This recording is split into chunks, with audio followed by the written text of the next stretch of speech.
علماء جو ہیں جاننے والے جو ہیں وہ آپ کو اگر پتہ ہے نا کہ یہ گناہ ہے تو اس معاملے میں آپ بھی جاننے والے ہیں، اس معاملے میں آپ بھی، مثلا آپ کے سے کسی کے گھر میں اگر فلم چل رہی ہے تو آپ جاننے والے ہیں کہ یہ کیا ہے، اور یہاں تو آپ حاکم ہیں،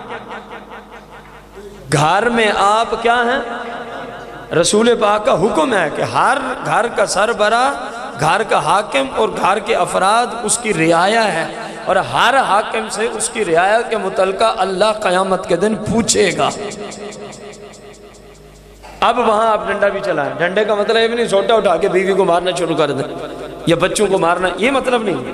مطلب ہے کہ ہر حال میں اس کو رکوائیں، وہ فلم ہے، وہ ڈرامہ ہے، وہ کوئی اور بے حیائی ہے، یا جو کچھ میڈیا پہ فحاشی اور عریانی اس وقت پھیلائی جا رہی ہے یہود و نصارہ کے پیسوں سے، یہود و نصارہ کی غلامی میں۔ اگر یہ رسول پاک کے غلام ہوتے نا یہ چینل والے، جن جن چینلوں پہ یہ غلاظت آ رہی ہے، تو ان چینلوں پہ یہودیوں کا نصاب نہ ہوتا، بلکہ مصطفیٰ کریم کی ذات پہ